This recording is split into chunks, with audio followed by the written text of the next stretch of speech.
Dubysos regioninio parko išskirtinumas – įspūdingas plačiadugnis ir stačiašlaitis Dubysos senslėnis, išraižytas intakų, slėnių ir raguvų, upės kilpų ir senvagių, miškais apaugę šlaitai, salpinės pievos, vandeningi ir sraunūs intakai, tekantys giliais slėniais. Kalbiname Dubysos regioninio parko direktorių Vygandą Kličiauską. Esame prie Dubysos regioninio parko kultūrinio simbolio Lyduvėnų geležinkelio tilto.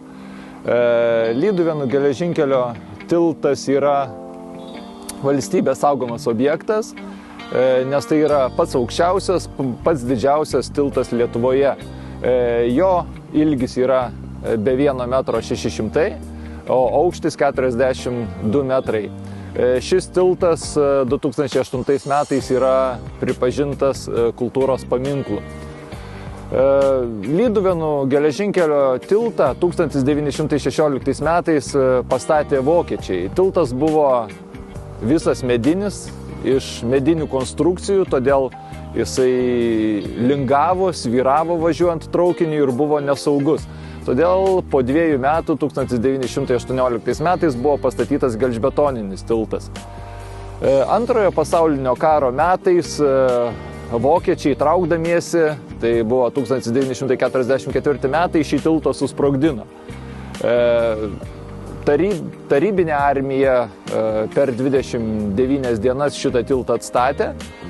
O toks tiltas, kokį dabar mes matome, buvo jau galutinai pastatytas 1952 metais. Kaip matosi, Lyduvėnų tilto papėdėje yra Lyduvėnų miestelis. Miestelis neseniai paminėjo 450-ųjų įkūrimo paminėjimo metinių šventę. Lyduvėnų miestelio vardas iš ko kilo? Sakoma, kad nuo posakių liūdžiu viena. Dar kryžiuočių laikais ant vieno iš piliakalnių stovėjo įtvirtinimai. Ir sakoma, kad kai vyrai, vaikinai išeidavo į karą, ten pasilikusios moterys, merginos, dukros verkdavo ir jų ašaros tiesiog riedėdavo, liedavosi per įtvirtinimų kuorus. Ir iš to susidarė Lyduvėlės upelis, kuris neužšąla net per didžiausius speigus.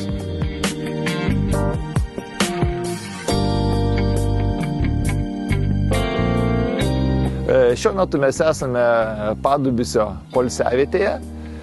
Tai yra visiškai naujai įrengta poilsiavietė ir kaip apklausų duomenimis pastebime, kad jinai yra itin mėgstama turistų, taip pat kitų ratuotų poilsiautojų.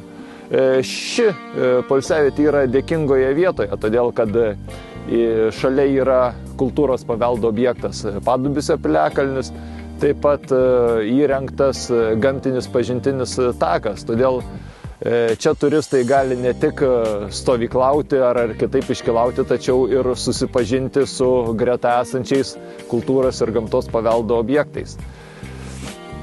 Taip pat labai svarbu, kad turistai, poilsiautojai stovyklautų, iškeliautų tik tam įrengtose vietose, kaip ši poilsiavietė ar kitose poilsiavietėse stovyklavietėse. Šiuo metu yra įrengta vandens turizmo trasa 35 km ilgio. Jos pradžia yra netoli Kelmės Tytuvėnų plento, ten praktiškai regioninio parko pradžioje. Ir vandens turistai stovyklavietės, poilsiavietės atras radę štai šitokį stulpą. Visuose stovyklavimui, poilsiavimui skirtose vietose šitokie stulpai yra pastatyti. Juose yra surašytos lankymo taisyklės ir turistai, poilsiautojai sužinos, kur galima laužus kurti, kur galima stovyklauti, poilsiauti. Anksčiau, prisimenu, poilsiautojai sakydavo, kad mes laužus kuriame kur norime, automobilius statome kur norime, todėl, kad nėra įrengta reikiamos infrastruktūros. Tačiau netgi įrengus šią, atrodo, idealiai turistam poilsiautojam pritaikytą rekreacinį objektą, vis tiek atsiranda ir kartais randi išvažinėtą teritoriją ar ne vietoje sukurtą laužą. Tiesiog vadinasi, žmonės arba yra nesąmoningi kartais, arba tiesiog jie gal netgi piktavališkai tą daro. Todėl norisi gal paprašyti žmonių, kad tiesiog atvykę į kažkokį tai įrengtą objektą, jie pirmiausia gal pamatę stendą pasiskaitytų, kas galima šitam objekte, kur galima kurti laužus, kur galima statyti automobilį ar panašiai. Ir jeigu nėra įrengtų laužaviečių arba kad ir tos pačios automobilių stovėjimo aikštelės, vadinasi, šioje vietoje negalima važinėti, kur papuola ar panašiai, ar vystyti kitą kažkokią pageidaujamą tai veiklą. Dubysa šiaip yra rami upė, jos tėkmė pagreitėja tik tai polaidžių metu. Todėl turistauti, plaukti baidarėmis, valtimis gali ir šeimos netgi su mažais vaikais. Upė yra negili, iki 1,70 m. Pavojingesnės vietos yra tik tai ties buvusiomis malūno užtvankomis. O šiaip su mažais vaikais tikrai šeimos gali ramiai iškilauti.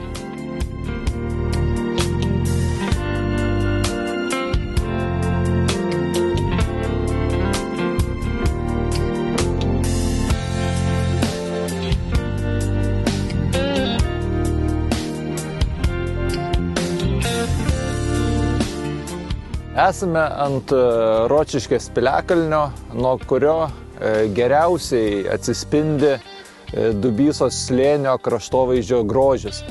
Būtent dėl Dubysos slėnio kraštovaizdžio, jo gamtinės ir kultūrinės aplinkos yra įsteigtas Dubysos regioninis parkas. Kokiagi saugoma teritorija be saugomų gamtinių buveinių, saugomų augalų ir gyvūnų. Kaip minėjau, Dubysos upės slėnis yra Europinio saugomų teritorijų tinklo Natura 2000 dalis, jame išskirta Griežlės ir Tulžio buveinių apsaugai saugoma teritorija. Taip pat regioniniame parke yra išskirtos saugomos stepinių pievų, šienaujamų mezofitų pievų, skroblynų buveinės. Parko teritorijoje yra aptinkamos apie 150 paukščių rūšių, tame tarpe tokie reti ir saugomi paukščiai kaip tetervinas, kukutis, pilkoji meleta, dirvoninis kalviukas, na ir žinoma, vos ne parko simboliu tampantys tulžiai.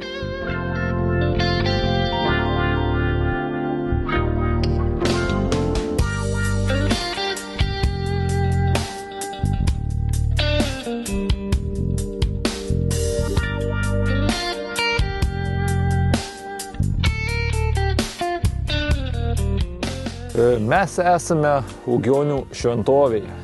Šios šventovės atsiradimas siejamas su šaltiniu, virš kurio 17 amžiaus viduryje kažkas pamatė Dievo motinos Marijos paveikslą. Nuo to laiko tikima, kad apsiplovus šito šaltinio vandeniu išgyja akys, žmogų apleidžia kitos jį apnikusios bėdos. Po metų, kai buvo pamatytas šitas stebuklas, žemaičių vyskupas Parševskis išsiuntė dvasininkų grupę patikrinti šito apsireiškimo stebuklo, tačiau dvasininkai tų stebuklingų išgijimų nepatvirtino. Tačiau vis tiek iki šių laikų žmonės tiki, kad šitas vanduo yra stebuklingas ir kad jisai padeda išgydyti visokias negalias.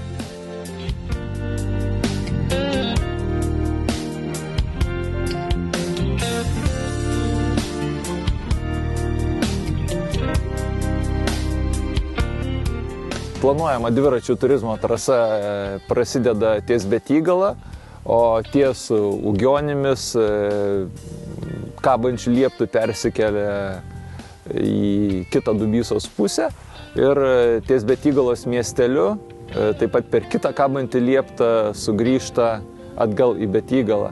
Taip yra suplanuotas žiedinis dviračių maršrutas. Tiesą sakant, ši trasa yra ne iš lengvųjų, vietomis tenka važiuoti ir bekelę, šaltiniuotomis vietomis įveikti gan stačias Dubysos slėnio įkalnes. Na, o pėstiesiam turistam yra skirti gamtos paminklo Gražiojo ąžuolo pažintinis takas Bedančių miške. Taip pat prie Padubysio piliakalnio esantis gamtinis pažintinis takas. Čia poilsiautojai, lankytojai galės susipažinti su Dubysos slėnyje, jo šlaituose augančiais augalais, pasigrožėti slėnio kraštovaizdžiu. Parko lankymo taisyklės. Parko lankytojai turi teisę statyti palapines, kurti laužus atitinkamuose teritorijų planavimo dokumentuose pažymėtose ir tik tam specialiai įrengtose informaciniais ženklais pažymėtose vietose, stovyklavietėse, poilsiavietėse, važinėti transporto priemonėmis valstybinės ir vietinės reikšmės keliais, kuriuose eismas leidžiamas kelių eismo taisyklių nustatyta tvarka, statyti transporto priemonės tam tikslų įrengtose aikštelėse ir kelių kelkraščiuose, jeigu tai netrukdo saugiam eismui, nėra draudžiamųjų kelio ženklų ir nepažeidžiamos kitų asmenų teisės bei nedaroma žala aplinkai. Žvejoti, medžioti laikantis aplinkos ministro patvirtintos tvarkos, kitų teisės aktų reikalavimų. Uogauti, grybauti, riešutauti, rinkti vaistažoles laikantis laukinės augalijos išteklių naudojimo tvarkos ir kitų teisės aktų reikalavimų. Plaukioti parko vandens telkiniuose mažomis plaukiojimo priemonėmis laikantis aplinkos ministro patvirtintos mažųjų plaukiojimo priemonių naudojimo tvarkos. Parko lankytojai privalo saugoti aplinką, gamtos bei kultūros paveldo teritorinius kompleksus ir objektus, vertybės, tausoti gamtos išteklius, nepažeisti kitų gamtos išteklių naudojamų teisių bei interesų, tinkamai naudotis ir sutvarkyti paliekamą poilsiavietę, stovyklavietę ar kitą lankomą teritoriją. Ten, kur yra pastatyti atliekų rūšiavimo konteineriai, rūšiuoti atliekas pagal pateiktas instrukcijas.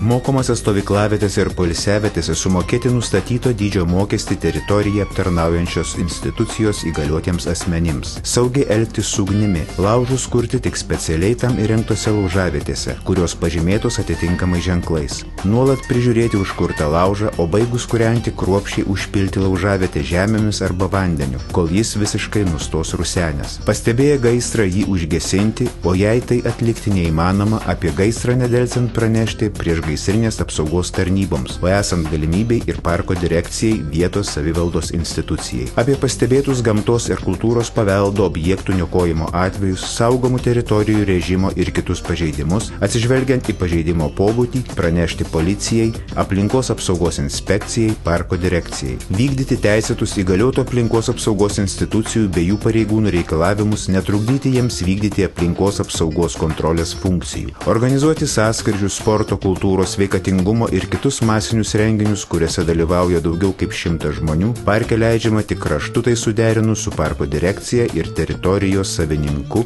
valdytoju ar naudotoju. Nardyti su nardymo įranga parko akvatorijoje leidžiama tik raštu suderinus su parko direkcija. Plaukioti savaeigėmis transporto priemonėmis, išskyrus vandens motociklus, parko akvatorijoje leidžiama tik raštu suderinus su parko direkcija.